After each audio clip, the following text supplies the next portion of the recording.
7 of this just came to me. We had some significant, I'm not even sure, an echo. Something was going on in the back. So I had to restart the computer. And here I am again. And I was talking, I'm going to jump right into the story in the interest of time. Today, we are talking about where your focus goes, your energy flows. Where your focus goes, your energy flows. And I was telling the story of way back in university when I really did suffer from clinical depression. So yes, I needed medication.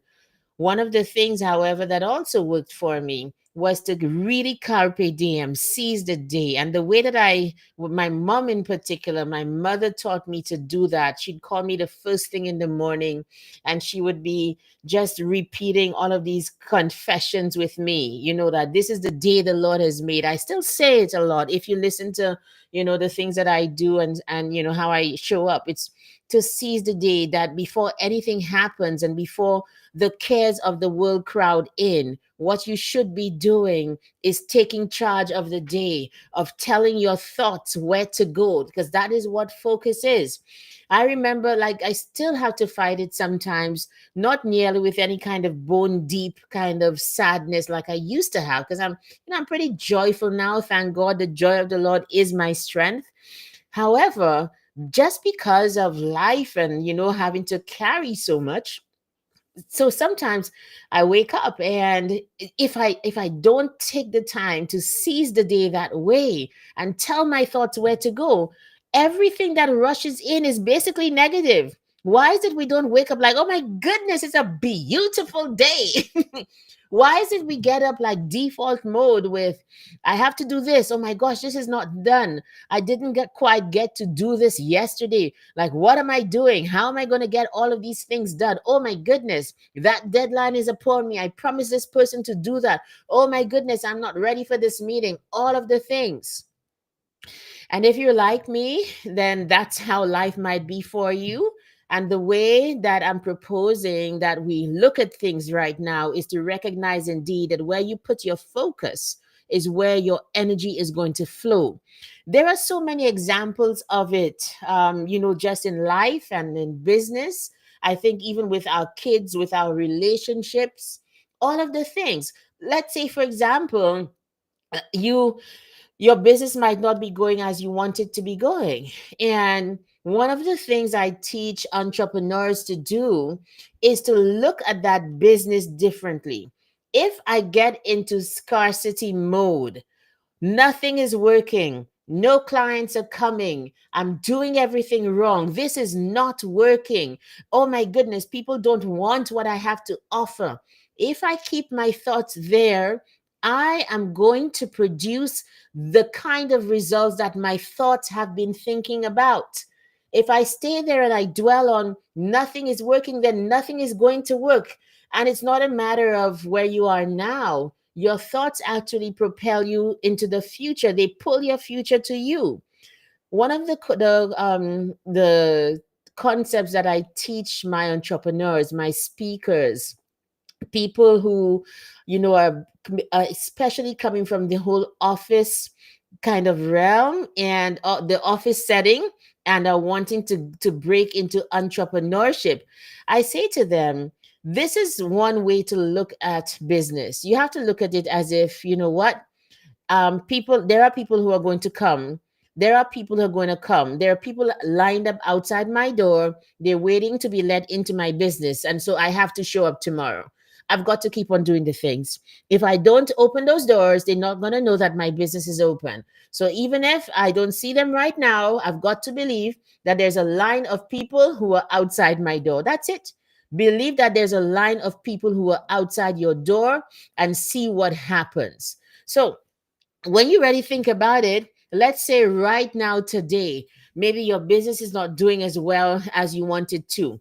That belief that there's a line of people outside my door, that belief is going to help you to really dial in and to get the excitement and the energy that you need again for you to show up. And then you realize, oh my goodness, then if that is the case, what it definitely means is I'm just trying to see what's going on there, whether this is actually live on my channel. Yes, it is. Okay.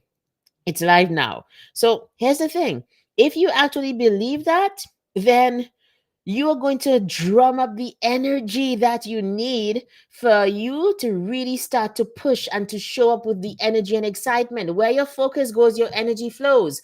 That is why, like in my coaching practice, one of the basic foundational methods that I use is to focus on people's thoughts. Not, you can't change the situation, but you can change your thoughts about any situation, because where you put the focus with your thinking is where your energy is going to go. Where you put energy is where you're going to act or not act. And that is going to produce a certain result.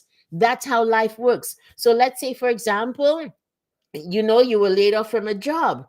You can choose to look at yourself as, perhaps, I am not hireable. I'm not employable. That's a better word. Or, you know what, you can choose to dwell on the fact that these employers, they did me wrong. Everybody's bad. This place is too small or too racist. You can choose to put your thoughts there, or you can choose to look at it differently and to say, hey, okay, now I'm free to do what I need to do. Now I have time on my hands. Now I'm able to perhaps craft the life that I always wanted, and I can put energy there. The same situation of being laid off, looked at differently, will produce a different result.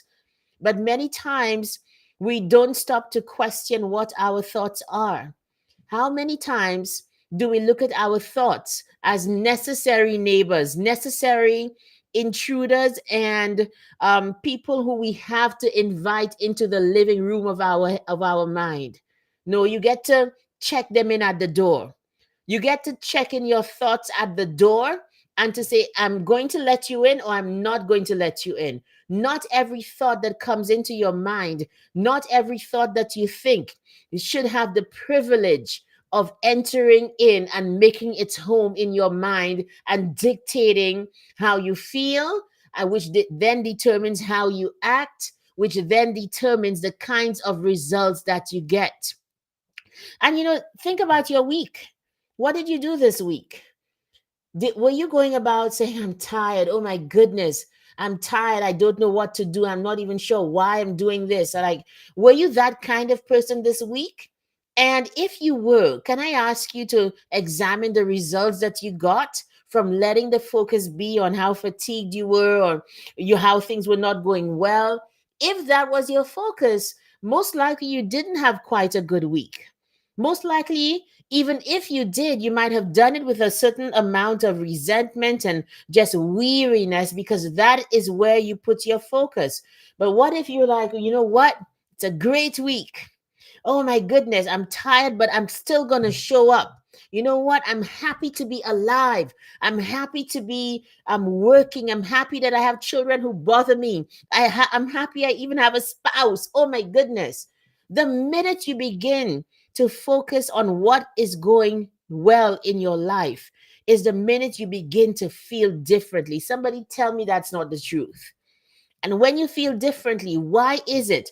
When those positive thoughts produce positive emotions, some of these positive emotions that are produced translate into energy, translate into, I can get up and do more. I want to do this. Now I can. In the same way, you guys, if the thoughts are negative, everything is scorched earth, no one loves me. What else do we say? I am not good enough. I will never get this. I am nothing. These are the thoughts that are constantly in your head, most likely they will produce feelings of inadequacy. When I feel inadequate, when I feel like there's no hope, as I have in the past, when I feel as if I don't matter, even when I feel as if the entire world is against me, then those feelings are going to produce certain reactions. I'm going to act a certain way. I'm not going to step out. I'm not going to be confident. I'm not going to try. I'm not going to reach out. I'm going to stay in my corner because no one is on my side. No help is available. What's the point of trying? when you take these actions, which are really non actions, the result is basically you don't get any better. You don't get what you should be getting if you had tried. Do you see why it is so true? Where your focus goes, your energy flows. So I want to, I did a presentation yesterday for one of the ERGs up here in Alberta with the government of Alberta, and it was for a diverse the Black ERG, and we were looking at ways that we self sabotaged, right? And one of the questions somebody asked me is, what if that is all you hear about you? When I mentioned thinking positive thoughts about yourself as a way to counter everything else that's around you, the negativity, somebody said to me, but what if, that's all you've been hearing all your life? Maybe you grew up in an abusive home. That's a lot of people, unfortunately. Even from a child, all you heard was that you were no good. And you've kind of taken that in. Secondly, perhaps you got with a spouse who just spew that kind of vitriol all over you all the time. That's all you heard. And so now you come to sessions like this and you hear somebody like me say this, and you're like, where do I even begin? And my encouragement to people who've experienced those kinds of things is, one, get help. Like, you need help to understand that trauma, it will show up and you have to deal with it. And there are people qualified to do with it, to help you go through, like a therapist can help you, a counselor can. The other thing that you need to also do is to understand, if you went through 10, 20 years of hearing the same thing over and over again and it was negative, it explains how you feel about yourself. But you can't afford to stop here. What you can do is to decide, one small step at a time. You don't get over a 10-year narrative by saying great things about yourself one time. It just doesn't happen. Like, how is that even possible to make a difference? I always love to begin, and that's why I love to do this on YouTube and nowhere else, right? Or Facebook or whatever. I love to begin with this story or analogy of the fact that, you know what, if I had a BMW, the manual that I would use to run and to know what this BMW machine could do would be a BMW manual. I would not go down the road to the Toyota dealership and say, hey, I have a BMW. Can you show me what it's good for? Can you show me how to operate it? May I borrow the manual from the Toyota Camry for me to just run my BMW Series 3 or whatever, like my, yeah, something. You all know how they are. Okay. I don't even like BMWs. I have to find an example of the car that I really, really like. Right? But you guys get what I'm saying. So why am I mentioning that even? So then the persons or the person who denigrated you and said those bad things about you is like that Toyota Camry manual. You are the BMW. You are fully human, 100% human, nothing missing, nothing broken. You were made by somebody. That is the manual that you need to use to define yourself, to identify yourself, and to keep yourself afloat. And that person is God. Like, I don't know anybody else who made anybody else except God. So, what did he say about you? Why don't you find that out? If you are interested in knowing who you really, really are, you need to find out what God said about you. I make no bones about it. It has worked for me because, like, let's say, for example, even living in society as a Black person, people try to say certain things about us Black people, but it's all a lie. Like, if you were created like I was by the same God, you will not define me. I will go to him to define me. You whatever you have to say to me that does not line up with what God said about me is a lie, because you didn't make me. You are the Toyota Camry manual. What are you even talking about? No, please hold your manual. Go sit in the corner. I will choose to define myself by what my maker says about me. And I don't know any superlative to that. I don't know any definition that works better than that one. That what God says about me is absolutely, hey, Avril, how are you? What God says about me is absolutely going to be what I'm going to use to define myself. So, what about you? If you focus on what your maker said about you as opposed to what other people say, why is it you might come out feeling better about yourself? Why is it all of a sudden a lot of the things of how people define you no longer matter because it doesn't line up with what the genesis of you is? It's very important that we do that, in my opinion. You guys, please jump over to YouTube and I think it's perhaps I just put it for a couple minutes, so it's perhaps going to cut off in a while. So please join me only on YouTube, and don't forget to like and subscribe so we can continue this message, because the other examples that I have of how where your focus goes, your energy flows, even in our relationships and our parenting, you can see that as well. What about not putting your head in the sand and saying that, this kid is no good, or that this kid, everything about the child is good, or everything about your spouse is good? But why is it the moment you begin to focus on what is actually working, you find the strength to, yes, compliment them, and secondly, accept what might not be positive and then begin to work on it? It all begins in acceptance, and that acceptance, I think, is also rooted in us having a clear idea of who we are, who other people are about us. And that comes from that saying, where your focus goes, your energy flows. Just check what you're thinking, especially on a morning. I am not even sure why it is that early in the morning is when you have all of these negative thoughts just assailing you. But that is the time. It's very true what they say about you need to seize the day, carpe diem.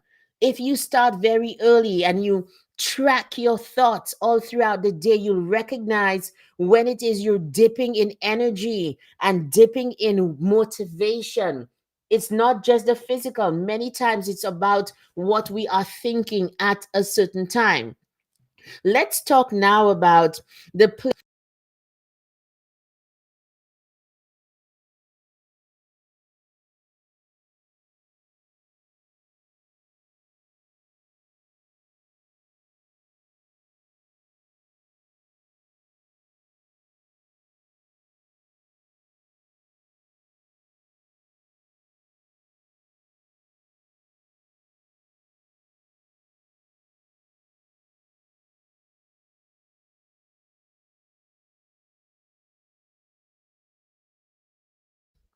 many times we let other people rent space in our head. Many times we let other people be saying things about us and to us that affect us and prevent us from moving forward. Now, you know, I think I have a radical way of dealing with those things. I have a radical, you guys, if you're watching me on YouTube, if you join me from Facebook, let me know. Okay. Let me know if you jumped over to YouTube from Facebook so I can know that this is working at least. Okay. Avril, if you're still here, let me know.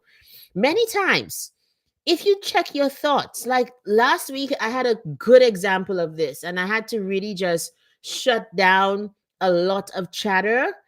It's something I did, and certain people just push back on it, like very in a very, I don't even know how to explain it, but it was a good. I did a good thing, I think, but people didn't really see it that way, and it created a lot of chatter.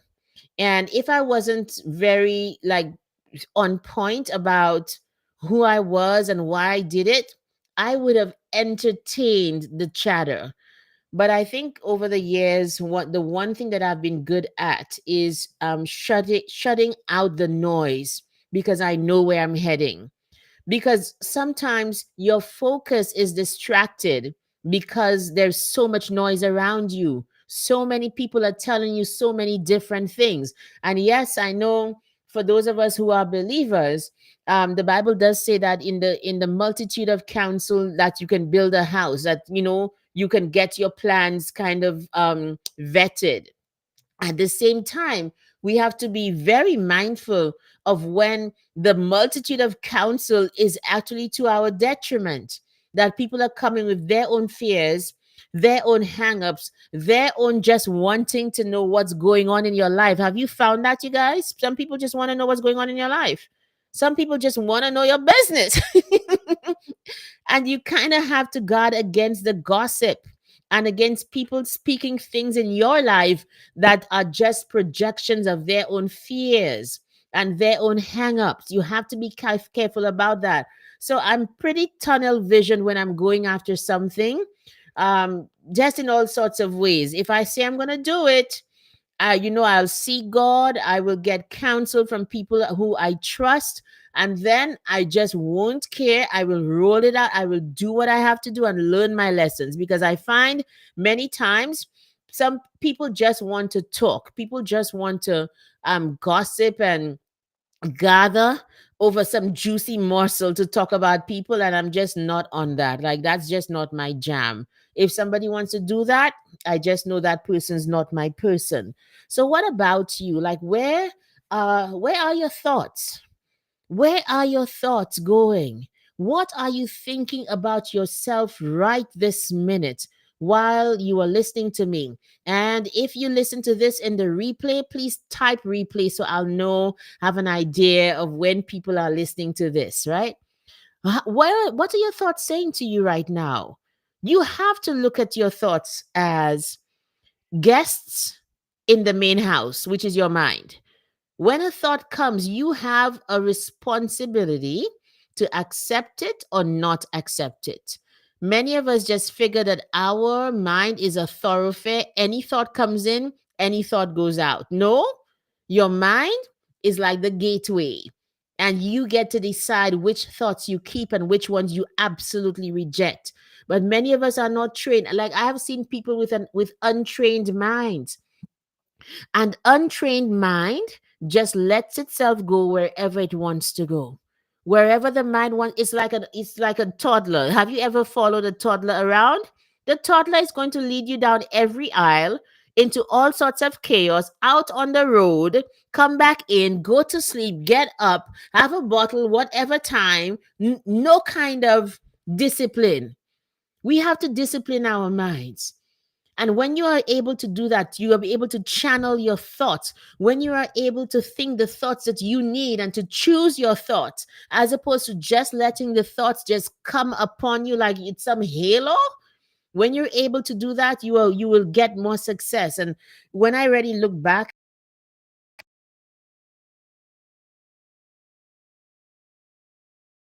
it's me, y'all. I'm the one, dude. I apologize. It's me just getting excited. And when I move this mic, something happens. Let me just make sure it's not muted right now.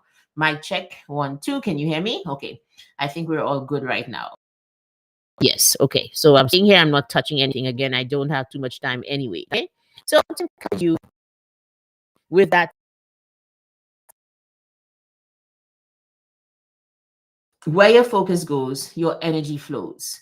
If you can practice that, and if you can choose where you put your thoughts, you're going to be so much better for it. So the question is, so Lisa, how do you roll that out, right? Like, how you roll out something like that? I always point to this think and grow rich, not just because the book has helped me to develop a better money mindset, but the one thing that this book taught me, no, truth is, it taught me to desire things deeply as the starting point for getting anything. It really did. It taught me that the starting point for anything is red hot desire. The second strategy that I learned from that book,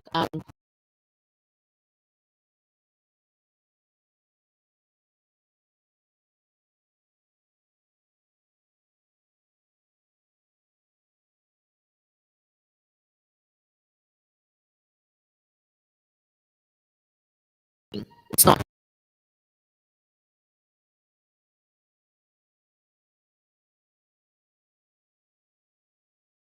that's the root of all evil. It is the love of money. Okay, so when you want to do stuff you've never done before to elevate yourself. I know people who all they want is to be cultured, like they want to know how to move from not having any sense of what it is to be sophisticated to having that kind of life.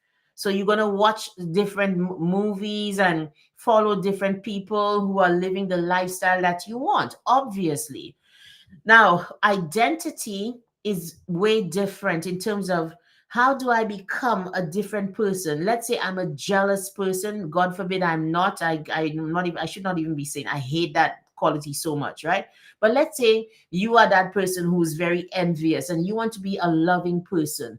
Of course, there's the word of God that you can rely on and you say it over and over again, right? But there are other things that you can also say to help you on that journey. So the love that this auto suggestion is you take the things that you want in your life and you say them over and over again, not just saying them rotely. You have to say it and see it. You have to say those confessions with emotion and feel it in your body and see it, right? I'll never forget one of the early things that I did.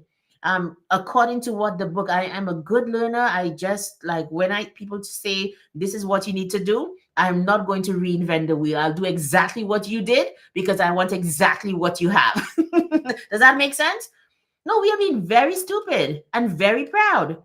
Somebody's telling you what they did to get there, but you want to come with your proud self and argue, well, maybe there's another. Just do what the other person did. That's it. Just do what the other person did to get what they have. If you want what somebody else has, you have to be willing to do what that person did and just obey and do it. Yes, I said that word because somebody was telling me how she's a dietitian and she got somebody off of, is it stage 3 rectal cancer, and she said one of the keys to his success was that he just obeyed. He just did exactly what he told her to do, she told him to do. And that is how when he went back to the doctor, there was no sign of any of the cancer because she had helped him to use food as medicine, right? I'll probably have her on at some point because the what she does is just amazing.